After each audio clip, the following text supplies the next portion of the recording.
Silakan, siapa yang mau menyampaikan? Bismillahirrahmanirrahim. Terima kasih Yang Mulia Profesor Saldisra, Yang Mulia Dr. Ridwan Mansur, dan Yang Mulia Dr. Adis Kadir. Selamat menjalankan tugas sebagai Hakim MK yang baru. Permohonan kami terhadap beberapa pasal dalam Undang-Undang ITE dan KUHP, baik KUHP lama maupun KUHP baru. Nanti ada reasoningnya kenapa kami masih menyertakan KUHP yang lama. Yaitu pasal 310 ayat 1 KUHP yang lama, kemudian pasal 311 ayat 1 KUHP yang lama, kemudian yang barunya adalah pasal 433, kemudian 434 ayat 1. Kemudian juga kami mengajukan beberapa pasal dalam Undang-Undang ITE, Informasi dan Transaksi Elektronik, yaitu pasal 27A, kemudian pasal 28 ayat 2, nanti ada catatan terhadap pasal 28 ayat 2, kemudian pasal 32 ayat 1 dan ayat 2, serta terakhir pasal 35. Jadi Yang Mulia, panel Hakim Konstitusi, tentu Yang Mulia sudah memahami betul latar belakang mengapa kami mengajukan pasal-pasal ini. Karena pasal-pasal inilah yang dikenakan kepada trio yang ada di depan kami sebagai prinsipal, yaitu Roy Suryo, Rismon Sianipar, dan Dr. Tifauti Fauzia Tiasuma. Beliau bertiga untuk sementara ini ditersangkakan dengan pasal-pasal ini. Pasal 310, pasal 311, pasal 27A, pasal 28 ayat 2, pasal 32 ayat 1 ayat 2, dan pasal 35. Dan kami menganggap bahwa pasal tersebut justru ketika dikenakan kepada beliau itu melanggar ketentuan konstitusional. Makanya kita bawa normanya ke tingkat konstitusi. Ada 3 alat uji yang kami kemukakan, yaitu undang-undang. Sorry. Ini kalau begitu kewenangan mahkamah dianggap sudah diucapkan ya, disampaikan ya. Karena ya, mahkamah pasti berwenang. Iya, tapi legal kan standing pasti diterima. Tunggu dulu, jangan cepat-cepat. Ini kan kalau ditegur hakim nanti bisa rusak juga Pak Refli. Pelan-pelan. Pelan-pelan. Kewenangan mahkamah dianggap selesai. Nah, sekarang Bapak jelaskan legal standingnya di mana, begitu ya. Jangan melompat-lompat Pak. Orang belum legal standing udah sampai ke pokok permohonan Bapak ini. Terima kasih Yang Mulia Hakim Konstitusi. Pertama, kewenangan Mahkamah Konstitusi sudah kami anggap bacakan ya. Kemudian kedudukan hukum, legal standing pemohon. Jadi bahwa beliau bertiga ini ya, permohonan ini diajukan oleh pemohon pertama adalah Dr. Tifauzia Tiasuma, kemudian Dr. Roy Suryo, Dr. Rismon Haseholan Sianipar. Mereka bertiga ini adalah warga negara Republik Indonesia yang kebetulan mereka ada profesi masing-masing. Salah satunya adalah mereka adalah peneliti. Jadi sudah banyak produk penelitian mereka. Kalau pemohon pertama Dr. Tifauzia Tiasuma saat ini secara paralel sedang menyelesaikan S3 di 2 tempat sekaligus, yaitu FISIP Unpad dan kedokteran UI. Jadi, Pak Refli, yang ada dalam permohonan aja dijelaskan terlebih dulu. Kemudian Roy Suryo ini adalah Roy Suryo warga Indonesia wira swasta, kemudian Dr. Rismon adalah dosen. Kemudian kewenangan Mahkamah Konstitusi sudah saya bacakan, kedudukan hukum, legal standing pemohon. Sudah saya katakan tadi mereka adalah warga negara Indonesia dan mereka merasa dirugikan hak konstitusional mereka karena saat ini mereka ditersangkakan dengan pasal-pasal yang kami mohonkan ke hadapan majelis panel hakim Mahkamah Konstitusi.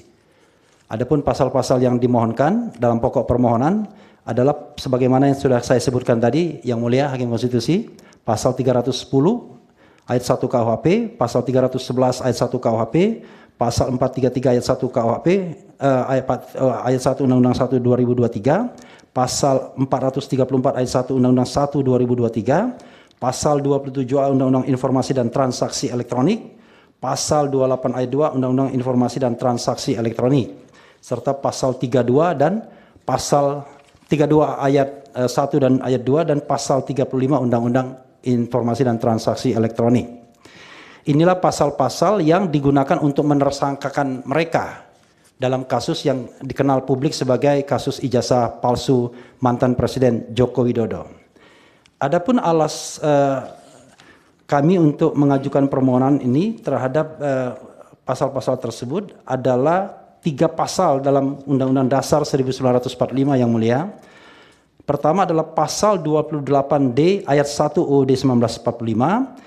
Setiap orang berhak atas pengakuan, jaminan, perlindungan, dan kepastian hukum yang adil, serta perlakuan yang sama di hadapan hukum. Pasal 28E ayat 3 UUD 1945, setiap orang berhak atas kebebasan berserikat, berkumpul, dan mengeluarkan pendapat. Pasal 28F UUD 1945, setiap orang berhak untuk berkomunikasi dan memperoleh informasi untuk mengembangkan pribadi dan lingkungan sosialnya, serta berhak untuk mencari, memperoleh, memiliki, menyimpan, mengolah, dan menyampaikan informasi dengan menggunakan segala jenis saluran yang tersedia.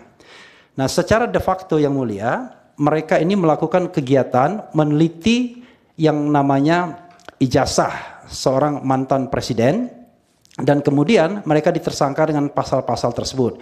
Nah, kami menganggap bahwa itu adalah pelanggaran konstitusi.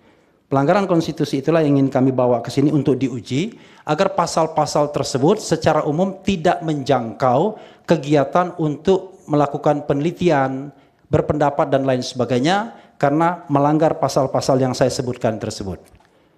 Itu inti dari permohonan kami yang mulia. Maka selanjutnya kami akan bacakan petitum. Jadi secara umum kami tidak meminta pasal ini dibatalkan, tetapi diberikan limitasi, tidak bisa menjangkau urusan publik atau public affairs. Jadi termasuk juga terhadap mantan pejabat, sepanjang bahwa yang dipersoalkan adalah urusan publik atau public affairs atau public interest. Selanjutnya kami ingin membacakan petitum yang mulia. Rekan kami yang akan membacakan biar ada pembagian tugasnya. Silakan. Silakan. Terima kasih rekan Refli yang mulia. Saya akan bacakan petitum. Pertama, mengabulkan permohonan para pemohon untuk seluruhnya.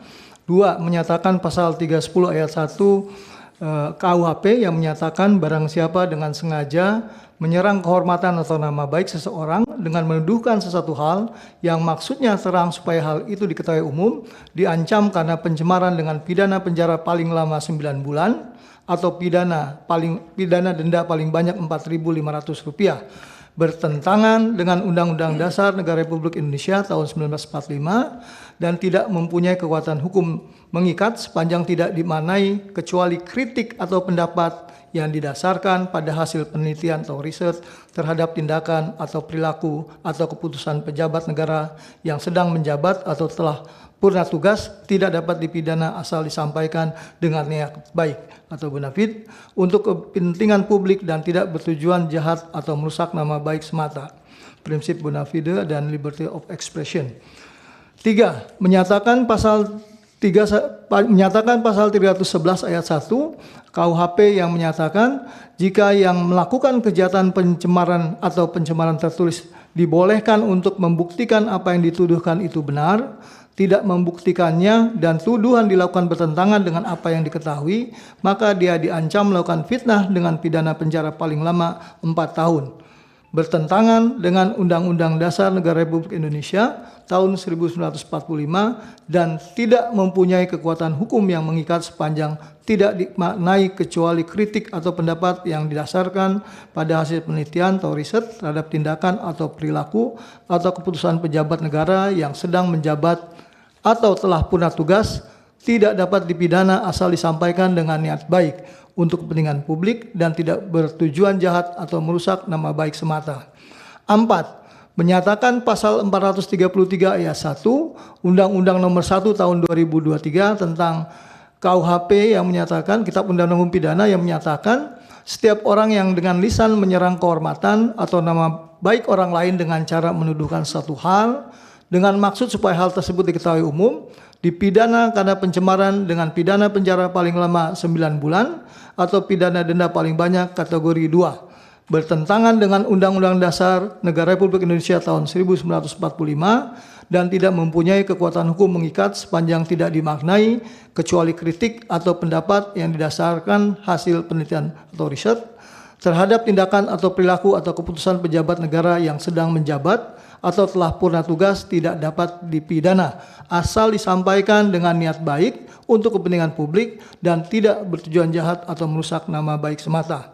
5. Menyatakan pasal 434 ayat 1 Undang-Undang Nomor 1 Tahun 2023 tentang Kitab Undang-Undang Hukum Pidana yang menyatakan jika setiap orang sebagaimana dimaksud dalam pasal 433 diberi kesempatan membuktikan kebenaran hal yang dituduhkan tetapi tidak dapat membuktikannya dan tuduhan tersebut bertentangan dengan yang diketahuinya dipidana karena fitnah dengan pidana penjara paling lama 3 tahun atau pidana denda paling banyak kategori 4. Bertentangan dengan Undang-Undang Dasar Negara Republik Indonesia tahun 1945 dan tidak mempunyai kekuatan hukum mengikat. Sepanjang tidak dimaknai kecuali kritik atau pendapat yang didasarkan pada hasil penelitian atau riset terhadap tindakan atau perilaku atau keputusan pejabat negara yang sedang menjabat atau telah purna tugas tidak dapat dipidana asal disampaikan dengan niat baik untuk kepentingan publik dan tidak bertujuan jahat atau merusak nama baik semata. 6. Menyatakan pasal 27A Undang-Undang Republik Indonesia Nomor 1 Tahun 2024 tentang perubahan kedua atas Undang-Undang Nomor 11 Tahun 2008 tentang informasi dan transaksi elektronik Lembaran Negara Republik Indonesia tahun 2004 Nomor 1 dan tambahan Lembaran Negara Republik Indonesia Nomor 6905 yang menyatakan setiap orang dengan sengaja menyerang kehormatan atau nama baik orang lain dengan cara menuduhkan suatu hal dengan maksud supaya hal tersebut diketahui umum dalam bentuk informasi elektronik dan atau dokumen elektronik yang dilakukan melalui sistem elektronik bertentangan dengan Undang-Undang Dasar Negara Republik Indonesia tahun 1945 dan tidak mempunyai kekuatan hukum mengikat sepanjang tidak dimaknai setiap orang dengan sengaja menyerang kehormatan atau nama baik orang lain kecuali pendapat atau kritik yang didasarkan pada hasil penelitian atau riset terhadap tindakan atau perilaku atau keputusan pejabat negara yang sedang menjabat atau telah purna tugas dikecualikan dalam delik penghinaan dan atau pencemaran nama baik asal disampaikan dengan niat baik dan untuk kepentingan publik dengan cara menuduhkan dilakukannya suatu perbuatan dengan maksud supaya hal tersebut diketahui umum dalam bentuk informasi elektronik dan atau dokumen elektronik yang dilakukan melalui sistem elektronik. 7. Menyatakan pasal 28 ayat 2 Undang-Undang Republik Indonesia Nomor 1 Tahun 2024 tentang perubahan kedua atas Undang-Undang Nomor 11 Tahun 2008 tentang informasi dan transaksi elektronik Lembaran Negara Republik Indonesia Tahun 2024 Nomor 1 dan tambahan Lembaran Negara Republik Indonesia Nomor 6905 yang menyatakan setiap orang dengan sengaja dan tanpa hak mendistribusikan dan atau mentransmisikan informasi elektronik dan atau dokumen elektronik yang sifatnya menghasut, mengajak atau memengaruhi orang lain sehingga menimbulkan rasa kebencian atau permusuhan terhadap individu dan atau kelompok masyarakat tertentu berdasarkan ras, kebangsaan, etnis, warna kulit, agama, kepercayaan, jenis kelamin, disabilitas mental atau disabilitas fisik, bertentangan dengan Undang-Undang Dasar Negara Republik Indonesia tahun 1945 dan tidak mempunyai kekuatan hukum mengikat apabila digunakan dalam rezim tindak pidana pencemaran nama baik dan tindak pidana fitnah karena substansinya mengatur tentang permusuhan terhadap individu dan atau kelompok masyarakat tertentu berdasarkan ras, kebangsaan, etnis, warna kulit, agama, kepercayaan, jenis kelamin, disabilitas mental atau disabilitas fisik. 8. Menyatakan pasal 32 ayat 1 dan ayat 2 Undang-Undang Nomor 11 Tahun 2008 tentang informasi dan transaksi elektronik Lembaran Negara Republik Indonesia tahun 2008 nomor 58 dan tambahan Lembaran Negara Republik Indonesia nomor 4843 yang menyatakan 1. Setiap orang dengan sengaja dan tanpa hak atau melawan hukum dengan cara apapun mengubah, menambah, mengurangi, melakukan transmisi, merusak, menghilangkan, memindahkan, menyembunyikan suatu informasi elektronik dan atau dokumen elektronik milik orang lain atau milik publik. 2. setiap orang dengan sengaja dan tanpa hak atau melawan hukum dengan cara apapun memindahkan atau mentransfer informasi elektronik dan atau dokumen elektronik kepada sistem elektronik orang lain yang tidak berhak. 3. Terhadap perbuatan sebagaimana dimaksud pada ayat 1 yang mengakibatkan terbukanya suatu informasi elektronik dan atau dokumen elektronik yang bersifat rahasia menjadi dapat diakses oleh publik dengan keutuhan data yang tidak sebagaimana mestinya, bertentangan dengan Undang-Undang Dasar Negara Republik Indonesia tahun 1945 dan tidak mempunyai kekuatan hukum mengikat sepanjang tidak dimaknai. 1. Setiap orang dengan sengaja dan tanpa hak atau melawan hukum kecuali kritik atau pendapat yang didasarkan pada hasil penelitian atau riset terhadap tindakan atau perilaku atau keputusan pejabat negara yang sedang menjabat atau telah purna tugas, tidak bertujuan jahat atau merusak nama baik dengan cara apapun, mengubah, menambah, mengurangi, melakukan transmisi, merusak, menghilangkan, memindahkan, menyembunyikan suatu informasi elektronik dan atau dokumen elektronik milik orang lain atau milik publik. 2. Setiap orang dengan sengaja dan tanpa hak atau melawan hukum, kecuali kritik atau pendapat yang didasarkan pada hasil penelitian atau riset terhadap tindakan atau perilaku atau keputusan pejabat negara yang sedang menjabat atau telah purna tugas, tidak bertujuan jahat atau merusak nama baik dengan cara apapun, memindahkan atau mentransfer informasi elektronik dan atau dokumen elektronik kepada sistem elektronik orang lain yang tidak berhak. 9. Menyatakan Pasal 35 Undang-Undang Nomor 11 Tahun 2008 tentang Informasi dan Transaksi Elektronik, Lembaran Negara Republik Indonesia Tahun 2008 Nomor 58 dan tambahan Lembaran Negara Republik Indonesia Nomor 4843 yang menyatakan setiap orang dengan sengaja dan tanpa hak atau melawan hukum melakukan manipulasi, penciptaan, perubahan, penghilangan, pengerusakan informasi elektronik dan atau dokumen elektronik dengan tujuan agar informasi elektronik dan atau dokumen elektronik tersebut dianggap seolah-olah data yang otentik, bertentangan dengan Undang-Undang Dasar Negara Republik Indonesia tahun 1945 dan tidak mempunyai kekuatan hukum mengikat sepanjang tidak dimaknai setiap orang dengan sengaja dan tanpa hak atau melawan hukum kecuali kritik atau pendapat yang didasarkan pada hasil penelitian atau riset terhadap tindakan atau perilaku atau keputusan pejabat negara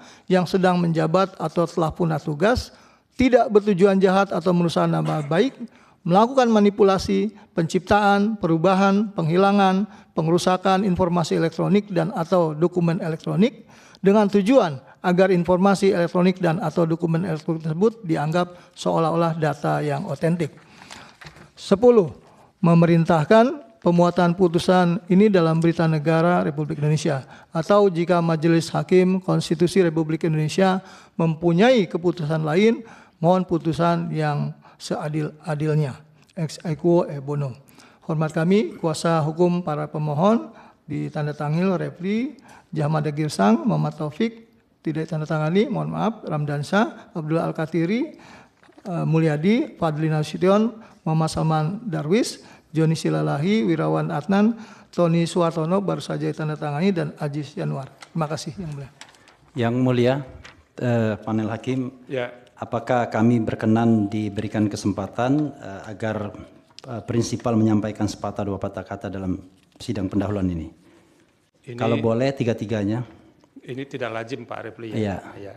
Oleh karena itu mungkin lebih baik hadirkan sudah ada kuasa hukumnya. Apa yang mau kan sudah dinyatakan dalam permohonan ya. Kalau boleh, kalau nggak boleh apa boleh buat. Iya. Dan tidak lazim seperti itu. Pak Refli kan sudah tahu, dia kan kura-kura dalam perahu aja, pura-pura tidak tahu aja dia. Terima kasih para kuasa hukum yang sudah menyampaikan pokok-pokok permohonan. Sekarang sampai lagi giliran kami, hakim panel, untuk memberikan nasihat secara bergantian. Bisa dicatat dengan baik apa yang dinasehatkan, atau kalau tidak nanti akan ada rekaman persidangan ini secara komprehensif dari awal sampai akhir melalui YouTube-nya Mahkamah Konstitusi. Ini nanti kan nih jadi YouTube juga nih semuanya kayaknya yang ada di sini. Nah bisa juga menyimak dari situ. Tapi terserah memilih saluran mana yang mau dipakai nanti. Nah oleh karena itu kesempatan pertama dimohon kesediaan Yang Mulia Hakim Konstitusi Bapak Ridwan Mansur, dipersilakan.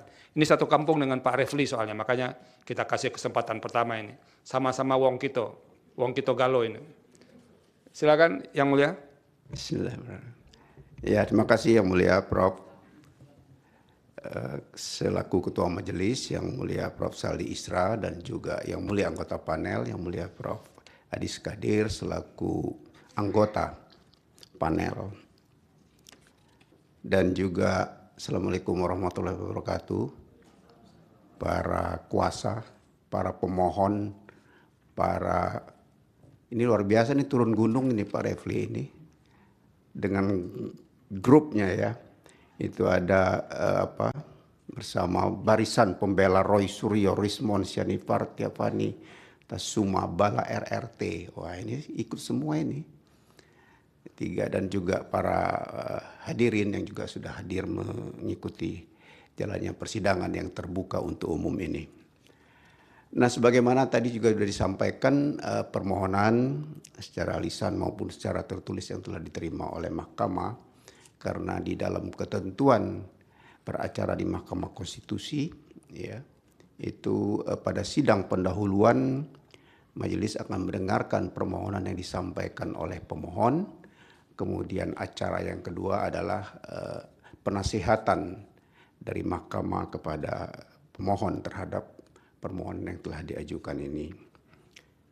Sudah banyak tadi disampaikan permohonan ini, cuma memang karena ini kewajiban ya untuk memberikan penasihatan ini, ada beberapa hal yang mungkin bisa saya tambahkan atau juga meluruskan, bisa jadi juga mungkin nanti menjadi bahan perbaikan untuk kemudian setelah ini diajukan perbaikannya yang lebih baik lagi. Yang pertama itu mengenai pemohon. Ini ada 3 pemohon, Ibu Dr. Tifauziah Tiasuma dan juga Bapak Dr. KRMT Roy Suryono di Projo MKes dan juga Bapak Dr. Rismon Hasiholan MEG. 3 pemohon dengan kuasa hukum yang sudah tertuang di dalam permohonan ini. Nah, ini ada pengujian material yang diajukan terhadap beberapa undang-undang. Nah, ini juga memang ada bahkan yang sudah tidak berlaku, tapi mungkin punya alasan tersendiri, silakan saja. Tetapi dengan alasan yang memang mungkin sepertinya tidak lazim, tentu aja tujuan tersendiri. Tapi nanti ini harus diuraikan, ya, harus dielaborasi mengapa keempat undang-undang yang diajukan ini antara lain dengan pasal yang diuji itu tidak kurang dari 9 pasal yang terdiri dari beberapa undang-undang yang dimajukan permohonan pengujiannya. Kemudian juga di dalamnya ini ada batu uji, ya, dasar hukum, dasar pengujiannya itu ada 3 ketentuan yang ada di dalam UUD NRI tahun 1945. Nah, saya kira juga di analisa permohonan secara umum ada beberapa hal karena memang sudah sering beracara, tapi mungkin karena kesengajaan atau mungkin karena mau cepat-cepat, mungkin ini ada beberapa hal. Misalnya ini 19 halaman, tetapi tidak ada satupun angka di halaman permohonan itu. Jadi saya hitung ini ada 19 lembar, berarti tolong nanti diperbaikannya, dicantumkan nomor halaman itu. Kemudian juga ada beberapa ketentuan undang-undang juga yang diajukan di sini, supaya juga penulisannya itu secara tepat. Ada yang menyebutkan pasal, kemudian tidak lengkap penulisannya. Jadi misalnya nanti dilihat di PMK 7 tahun 2025, itu ada peraturan Mahkamah Konstitusi tentang tata beracara dalam pengujian undang-undang. Nah, nanti di situ dilihat ada ketentuannya di pasal 10 dan pasal 11-nya itu, supaya tepat menulisnya, jangan salah di dalam penulisan undang-undang. Misalnya seperti pasal 27A, pasal 28A, ayat 2, pasal 32 ayat 1 dan ayat 2, serta pasal 35 Undang-Undang nomor 11 tahun 2008 tentang informasi dan transaksi elektronik, sebagaimana telah diubah dengan Undang-Undang Nomor 1 Tahun 2024 tentang perubahan kedua atas Undang-Undang Nomor 11 Tahun 2008 tentang informasi dan transaksi elektronik. Itu antara lain. Ini kan ada beberapa undang-undang tuh, tulis dengan lengkap penulisannya itu di tata cara penulisan perundang-undangan itu. Saya kira dari struktur dan format dalam beberapa bagian sudah sesuai. Kemudian di kewenangan Mahkamah Konstitusi tadi sudah disampaikan oleh kuasa mengenai kewenangan mahkamah ini, tetapi belum lengkap itu, ya. Cara penulisannya pun masih harusnya yang pertama-tama memang diuraikan mengenai dasar hukumnya mahkamah untuk dapat menerima, ya, memeriksa dan memutus permohonan ini. Tentunya penulisan pasal-pasal itu secara runtut menurut hierarkinya dari UUD 45 sampai turun kepada ketentuan-ketentuan di bawah konstitusi itu. Ini ada beberapa yang belum dicantumkan, hanya 2 saya lihat yang sudah dicantumkan. Misalnya pasal 24 ayat 2 UUD RI tahun 1945 dan pasal 24 CR1 UUD RI tahun 1945. Itu masih ada beberapa yang belum itu. Dan pasal 10 ayat 1 Undang-Undang Mahkamah Konstitusi. Dan itu pun penulisannya tidak lengkap. Masih ada pasal 29 ayat 1 Undang-Undang Kekuasaan Kehakiman, ini juga penting. Ya belum tercantum. Pasal 9 ayat 1 Undang-Undang Pembentukan Peraturan Perundang-undangan juga belum dicantumkan. Pasal 2 ayat 4 PMK Peraturan Mahkamah Konstitusi yang lama, ya dituliskan di sini yang lama. Padahal kita sudah punya yang baru, PMK 2 2021 itu telah diperbarui dengan PMK 7 tahun 2025 dengan judul yang sama. Nah, ini saya kira harus diperbaiki penulisannya dan juga urut-urutannya yang belum.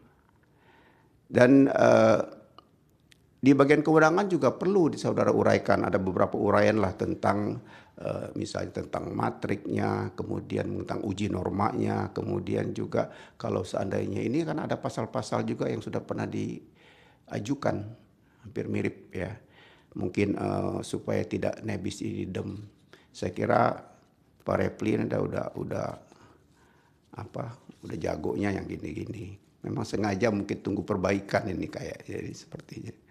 Baik, dan kemudian di legal standing ini juga penting sekali karena ada 3 pemohon yang tadi sebagai warga negara Indonesia, kemudian juga ada beberapa pasal memang sudah diuraikan di dalam kedudukan hukum ini, tetapi masih kurang dielaborasi. Belum tampak terlihat hubungan kausalitasnya antara pasal yang berlaku itu, ya mengapa dia bertentangan dengan hak konstitusional yang ada di dalam UUD RI 145 itu yang dianggap merugikan hak konstitusional pemohon. Apakah itu kerugiannya itu faktual atau berpotensi atau potensial sewaktu-waktu akan kemudian menimbulkan kerugian dengan berlakunya pasal itu. Nah, ini yang belum dielaborasi lebih panjang, apalagi ini juga ada pasal yang di undang-undang yang lama. Nah, itu perlu penjelasan yang cukup panjang juga itu dielaborasi, begitupun dengan pasal-pasal yang lain. Karena kan di sini menyebutkan bahwa selain daripada pemohon itu semua adalah warga negara Indonesia, dan disebutkan juga di sini fokus kegiatannya, kemudian juga kaitan dengan aktivitas yang pernah dilakukan, profesi, pegiat demokrasi atau peneliti, ini juga harus dihubungkan satu sama lain supaya terlihat hubungan kausal perbannya itu bahwa betul-betul pemohon ini memiliki kedudukan hukum, legal standing, dan itu harus dielaborasi lebih luas. Semakin banyak norma batu uji dan pasal yang diuji dengan batu uji yang menjadi dasar pengujian itu dicantumkan dalam permohonan ini, semakin banyak juga uraiannya tentunya. Nah, ini mungkin bisa nanti lebih fokus, lebih dipertajam prinsip-prinsip yang menjadi kerugian konstitusional itu antara lain. Nah, sehingga bisa menjadi lebih jelas dan terang, ya. Karena kalau tidak ada legal standing susah untuk lanjut, akan gitu. Saya kira pertentangan norma juga masih ada beberapa yang belum sesuai dengan ketentuan pasal 51 ayat 1 Undang-Undang Mahkamah Konstitusi, ada 5 syarat parameter itu harus diadu ya, dikontestasikan antara pasal yang saudara anggap itu merugikan hak konstitusional itu dengan ketentuan yang ada, hak konstitusional yang ada dalam pasal-pasal yang ada dalam konstitusi yang menjadi dasar pengujian. Nah ini mungkin yang perlu dielaborasi lebih luas. Nah begitu juga di alasan permohonan, saya kira juga karena banyak juga pasal dan juga banyak undang-undang yang ada beberapa yang diajukan ini juga sekali lagi saudara harus menguraikannya mungkin lebih luas ya. Ini saya lihat hanya beberapa halaman saja, harusnya menjadi lebih banyak dengan pertentangan. Terutama di sini banyak sekali mengenai azas-azas yang berkaitan dengan legal certainty, kemudian juga legal justice yang juga harus dihubungkan satu sama lain. Frasa menyerang kehormatan ya, atau nama baik orang lain itu, dan frasa dengan cara menuduhkan sesuatu hal itu saya kira juga belum ada di dalam uraian yang dielaborasi yang cukup tajam untuk alasan-alasan permohonan ini memang betul-betul beralasan sebagaimana seharusnya ditentukan. Kemudian juga tentang kualifikasi pencemaran nama baik juga ini harus diuraikan. Ini kan ada pergeseran, nah itu apalagi ada undang-undang baru dan juga ada beberapa putusan Mahkamah Konstitusi, ini bisa dielaborasi. Yang lekat sekali kaitannya satu sama lain, yang bagaimana dengan kaitan dengan pasal 28 ya, ayat 2 Undang-Undang Informasi dan Transaksi Elektronik, kemudian juga mengenai pergeseran rezim pencemaran nama baik dengan penghinaan menjadi rezim ujaran kebencian itu juga, kemudian juga putusan Mahkamah Konstitusi yang belum lama juga tentang siapa yang boleh dianggap melakukan pencemaran nama baik itu bisa dilakukan pengujian dan sebagainya. Nah, kemudian juga analisa terkait batasan kerahasiaan informasi publik, mungkin juga ini saya lihat belum muncul ya di dalam uraian-uraian ini ya. Mengenai di dalam Undang-Undang Keterbukaan Informasi Publik itu 14/2008 kan juga ada dikaitkan juga mengenai syarat-syarat, itu mungkin penting juga dijadikan kaitannya dengan baik konsep, teori maupun juga teori hukum terkait isu konstitusional perkara ini. Saya kira itu. Nah di petitum ini ada 10 ya kalau tidak salah, 10 petitum nih yang diajukan. Juga harus belum terkait antara posita dengan petitumnya itu. Mungkin nanti kalau sudah diperbaiki permohonannya akan lebih nampak keterkaitan antara apa yang ada di dalam alasan permohonan itu dengan yang menjadi diekstraksi ke dalam petitum ya, beberapa butir petitum yang ini saya lihat ini ada 10 butir petitum. Nah, terutama yang angka 2 dan angka 3 ini itu yang berkaitan dengan pasal yang sebenarnya tidak berlaku lagi tapi mungkin punya alasan tersendiri.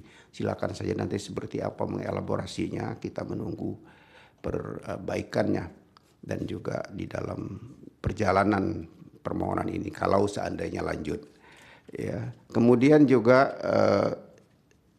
kembali sinkronisasi antara posita dengan petitum supaya lebih lugas, lebih hati-hati dalam penulisannya. Dan juga lihat PMK 7 2025 di laman Mahkamah Konstitusi ada supaya lebih tepat ya di dalam penulisan, kemudian juga menentukan pasal-pasal yang dipilih itu. Karena acaranya semua ada di sana. Bisa juga dilihat contoh-contoh putusan yang sudah berhasil kabul misalnya, mungkin lebih bisa dielaborasi juga dari sana. Saya kira itu mudah-mudahan bisa menjadi penambah lebih lengkapnya, lebih baiknya permohonan yang sudah diajukan di perkara nomor 50, permohonan nomor 50 PUU 24 tahun 2026 ini. Kembalikan kepada yang mulia Ketua Panel. Terima kasih Prof. Terima kasih Yang Mulia. Berikutnya Yang Mulia Bapak Adik Skadir, dipersilakan. Terima kasih Yang Mulia Ketua Panel, Yang Mulia Pak Ridwan Mansur, dan pemohon Dr. Roy Suryo, Dr. Siti Fauzia Tiasuma, Dr. Rismon Hasiholan, dan para kuasa yang mendampingi, Pak Abdullah Al-Katiri, Jahmada Girsang, dan kawan-kawan, Pak Rafli Harun. Kita mau nasihati apa juga nih Pak Rafli Harun yang dulu biasa nasihati kita. Ya karena ini kan harus tugas, harus ada yang kita sampaikan. Bapak Ibu, tadi sudah banyak dijelaskan oleh Yang Mulia Pak Ridwan Mansur terkait dengan mulai dari kewenangan, kemudian juga terkait dengan kedudukan dan lain sebagainya. Dan sangat jelas beliau jabarkan semua, saya pikir itu sudah dicatat oleh para pemohon. Saya hanya sedikit saja ingin menambahkan bahwa seperti kita ketahui bahwa pasal 310 ayat 1 dan 311 ayat 1 ini sudah dicabut dan tidak berlaku. Tadi Pak Rafli menyampaikan akan menjelaskan proses transisi kenapa pasal ini diajukan untuk diuji norma. Tapi saya belum mendengar tadi alasannya. Mungkin nanti pada saat perbaikan mohon diuraikan lebih jelas kondisi masa transisi untuk lebih dijelaskan oleh pemohon dalam permohonannya. Jadi transisional dari 310, 311 ke KUHP yang baru 433 dan 434. Kemudian yang kedua, pasal 310 tadi sudah diuraikan, telah banyak diuji oleh pemohon dan telah diputus, disampaikan juga ada nomor 14 2008, 78 2023, 105 2024, 78 2023, dan 105 tadi 2024. Tetapi masih ada juga mungkin perlu dipertimbangkan putusan nomor 14 PU 2008 berkenaan juga dengan konstitusionalitas pasal 310 ayat 1 dan 311 ayat 1 KUHP 1946 ini. Ini mungkin bisa menjadi bahan untuk dielaborasi pasal 31 ayat pasal 30 ayat 1 dan 311 ayat 1 KUHP 1946. Secara umum petitum permohonan pemohon tadi telah sesuai dengan PMK 7 2025 dan mungkin tinggal menyesuaikan positanya saja untuk apabila diperbaiki petitum menyesuaikan. Jadi saya menyimpulkan bahwa perlu memperbaiki bagian kewenangan mahkamah seperti yang disampaikan tadi oleh Pak Yang Mulia Ridwan Mansur, kemudian memperbaiki bagian sedikit daripada kedudukan hukum pemohon, memperbaiki bagian posita, dan petitum mungkin menyesuaikan daripada perbaikan posita. Itu saja Yang Mulia. Terima kasih. Assalamualaikum warahmatullahi wabarakatuh. Waalaikumsalam warahmatullahi wabarakatuh. Terima kasih Yang Mulia Pak Adis. Ini giliran saya sekarang. Saya ini kalau menasihati banyak-banyak kayak bimbing disertasinya Refli juga saya jadinya. Pertama, kewenangan mahkamah itu masih belum memasukkan PMK 7 2025 Pak Refli ya. Nanti kalau nggak ada nih bisa saya kasih Pak Refli kalau mau ini. Tapi ada yang soft filenya di websitenya Mahkamah Konstitusi. Ini satu-satunya ini. Bapaknya kalau yang gratis mau cepat-cepat aja ini. Nah nanti bisa dilihat di websitenya Mahkamah Konstitusi untuk menambahkan paling tidak ada beberapa hal yang berbeda sih Pak Refli, model penyusunan permohonan di bawah PMK nomor 7 tahun 2025 dibandingkan yang sebelumnya. Nah itu pertama di kewenangan, di kedudukan hukum, ini yang perlu ada perombakan yang agak serius, karena belum dijelaskan siapa pemohon ini, ketiga-tiganya. Jadi harusnya dijelaskan Pak Roy Suryo itu siapa, Ibu Tifa siapa, dan segala macam. Lalu apa sih problem konstitusional yang dihadapinya berkaitan dengan norma ini? Dan itu belum jelas. Jadi, dan itu harus disertakan bukti. Jadi kalau diceritakan orang ini begini, begini, dan segala macamnya, tidak ada buktinya, nah kan tidak kuat. Kan kami tidak bisa membenarkan sesuatu yang tidak dibuktikan. Oleh karena itu, jelaskan, kalau tadi dikatakan orang ini disangkakan dengan menggunakan pasal ini, itu penetapan sebagai tersangkanya dijadikan sebagai bukti untuk masing-masing pemohon ini.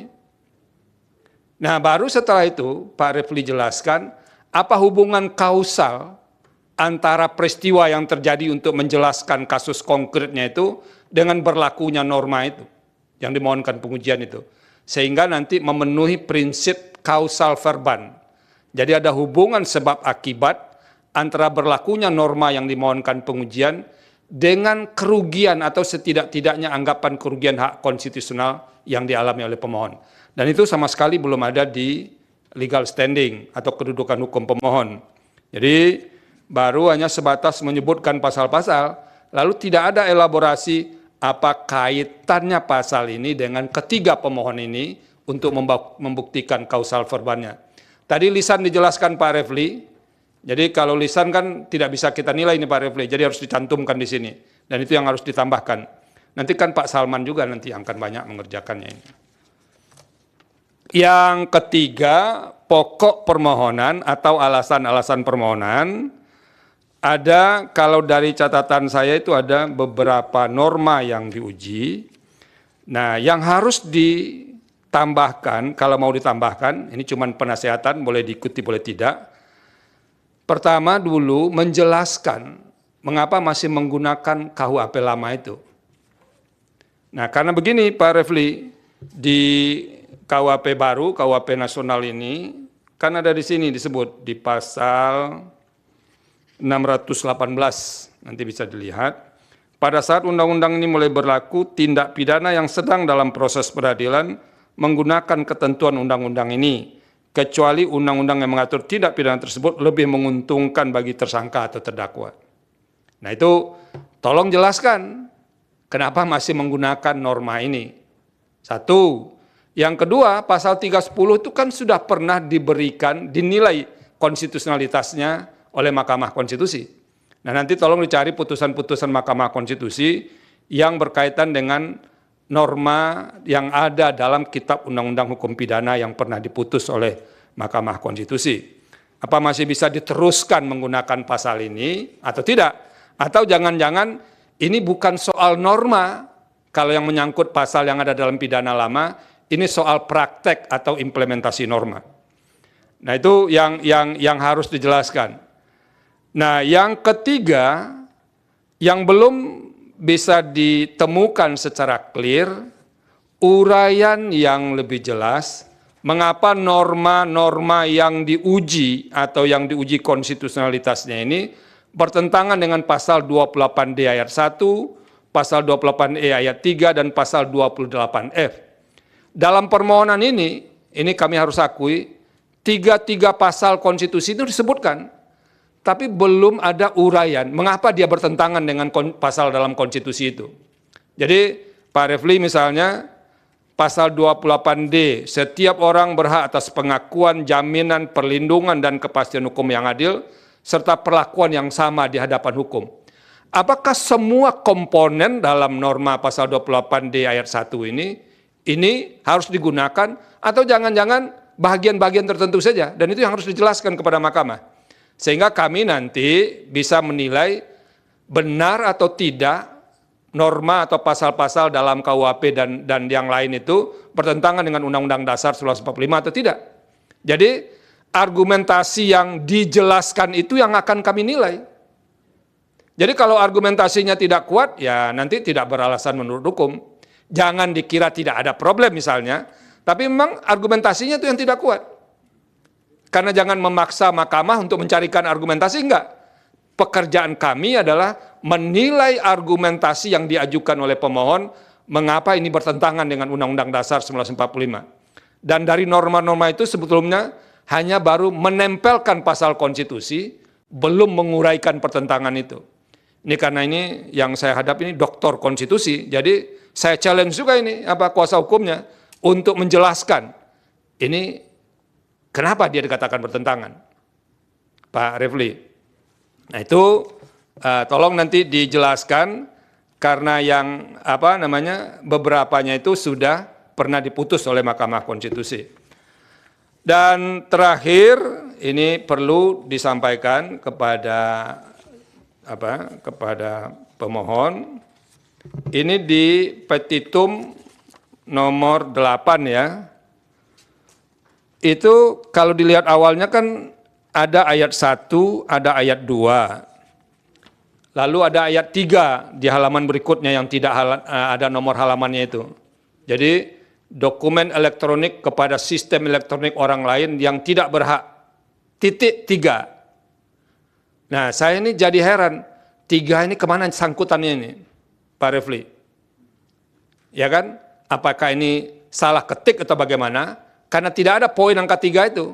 Karena di poin berikutnya hanya ada 1 dan 2. Berarti angka 3 ini tidak ada. Nah, itu tolong diperhatikan. Yang kedua, masih berkaitan dengan petitum ini, saya menyarankan supaya karena ada 2 norma di sini, dipisah saja Pak Refli.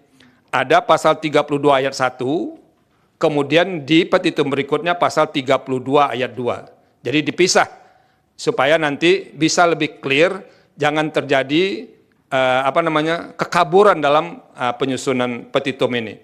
Nah itu beberapa hal yang bisa kami nasihatkan kepada kuasa hukum dan prinsipal berkaitan dengan permohonan ini. Tapi intinya, pertama soal legal standing itu penting. Kami mahkamah tidak akan masuk kepada pokok permohonan kalau pemohon tidak mampu menjelaskan memiliki kedudukan hukum. Nah itu substansi baru kita bahas setelah lolos dari posisi legal standing. Nah itu yang harus Nah poin terakhir saya Pak Refli dan para kuasa hukum dan prinsipal, harus ada ketersambungan. Jadi kayak benang merahnya antara apa yang diuraikan di posita dengan petitum. Jadi kalau di petitum dikatakan ini bertentangan dengan Undang-Undang Dasar, kalau tidak dimaknai begini, dan di positanya itu harus ada elaborasi mengapa pemaknaan yang diminta oleh pemohon itu yang konstitusional. Karena ini penting. Putusan mahkamah tidak akan mengabdi kepada kasus konkret. Karena norma ini bersifat erga omnes. Kalau mengabdi kepada kasus konkret, nanti kasus konkret pemohon A terjawab, tapi untuk kebutuhan hukum lain nanti tidak bisa digunakan. Dan itu akan menimbulkan ketidakpastian hukum. Oleh karena itu, harus clear ini dijelaskan. Kalaupun kasus konkretnya dapat untung dari pemaknaan itu tidak akan menghambat kasus-kasus lain yang termasuk kepada prinsip erga omnes dalam sebuah norma hukum, terutama undang-undang. Nah itu harus kelihatan, Pak Refli. Jangan kasus ini bisa dijawab, tapi kasus lain tadi tidak bisa diselesaikan setelah ada pemaknaan itu. Dan oleh karena itu, di posita itu harus jelas. Ini dianggap bertentangan dengan Undang-Undang Dasar 45, tadi disebutkan, tidak akan menghapus norma itu, lalu begini pemaknaannya, harus ada penjelasan mengapa pemaknaan begitu yang konstitusional. Nah itu yang perlu disampaikan, biar para kuasa hukum yang sangat terkenal dalam ruangan ini bisa bekerja lebih keras juga. Pak Refli ya, sudah lama nggak ketemu soalnya dengan beliau yang satu ini. 2 tahun ya, nggak apa-apa. Ini untung ada Pak Roy Suryo dan kawan-kawan bisa ketemu Pak Refli lagi saya ini. Terima kasih, ada yang mau disampaikan sepatah 2 kata Pak Refli? Ya, terima kasih yang mulia, Dr. Ridwan Mansur, Prof. Saldistra, Dr. Adis Kadir, atas nasihatnya yang pasti sangat berguna dan membuka wawasan kami kembali. Ini mohon maaf, ini sudah lama juga tidak mengajukan judicial review, ya kan? Jadi apologinya begitu. Nanti kami sesuaikan, tapi barangkali juga memang ini peringatan juga buat penasihat hukum yang lain bahwa kita harus bekerja keras untuk meyakinkan yang mulia, terutama Prof. Saldi Isra. Karena sudah tahu kalau Prof. Saldi Isra yang memimpin ribet kita, pasti sulit ini. Enggak juga itu memudahkan. Karena itu kami mengucapkan terima kasih. Mudah-mudahan nanti perbaikan permohonannya jauh lebih meyakinkan panel hakim Mahkamah Konstitusi. Terima kasih. Wassalamualaikum warahmatullahi wabarakatuh. Waalaikumsalam. Begini juga Pak Refli dan kawan-kawan, termasuk prinsipal, kami bertiga ini akan bertanggung jawab nanti ke RPH yang dihadiri 9 hakim. Kamilah yang pertama yang akan menjelaskan permohonan ini, baru nanti akan dinilai oleh 9 hakim. Jadi kalau pemohon tidak jelas ke kami menjelaskannya, kami menjadi lebih tidak jelas lagi menjelaskan kepada hakim lain. Nanti dibilang kabur, sudah dikaburkan saja ini barang katanya kan. Nah gitu. Oleh karena itu beberapa nasihat. Nah terima kasih. Dengan penasehatan kami pada sidang hari ini, kuasa hukum dan prinsipal punya 3 pilihan sekarang. Pertama, meneruskan permohonan ini tanpa perbaikan, boleh, fine. Cuman tinggal memberitahu kepada kami akan tetap terus. Jadi tidak ada yang relevan yang disampaikan oleh hakim tadi. Oke, tidak ada masalah. Yang kedua, kalau merasa terlalu berat dengan nasihat kami, sehingga memerlukan waktu yang lebih panjang, mungkin bisa juga ditarik permohonan ini, pilihan kedua. Pilihan ketiga, meneruskan permohonan ini tapi memperbaiki terlebih dahulu. Nah, kalau sikap hukumnya jatuh kepada pilihan ketiga, maka menurut hukum acara, ada waktu maksimal 14 hari dari sekarang untuk memperbaiki. Jadi 14 hari dari sekarang, batas akhirnya itu adalah Senin 23 Februari 2026, perbaikan sudah harus diterima mahkamah paling lambat pukul 12.00 WIB, paling lambat. Jadi kalau lewat 1 menit, maka itu kami akan gunakan permohonan awal. Nah kalau permohonan awal ini digunakan, enteng sekali ini kami, ini barang kabur ini, nah, kira-kira begitu. Nah itu batasnya, kalau bisa lebih cepat juga tidak apa-apa, nanti akan ada pemberitahuan selanjutnya, kapan sidang pendahuluan dengan agenda perbaikan permohonan. Itu terserah berpikir mana yang akan dipilih di antara 3 itu. Dan yang terakhir, tolong nanti syarat-syarat formil permohonan dilengkapi. Kalau ada kuasa hukum yang belum tanda tangan, nanti tanda tangan semua. 1, bukti-bukti. Bukti-bukti mesti memenuhi keterpenuhan syarat bukti sesuai dengan ketentuan perundang-undangan. Itu saja. Terima kasih semua atas tertibnya persidangan ini. Ini kami agak grogi juga banyak yang meliput ini. Kalau salah-salah saya bisikan tadi. Kalau salah-salah kita bisa digugat oleh orang-orang ini. Tapi paling tidak karena yang ada di depan pegang palu kan bisa lebih kuat lah posisinya dikit dibanding yang lain. Terima kasih.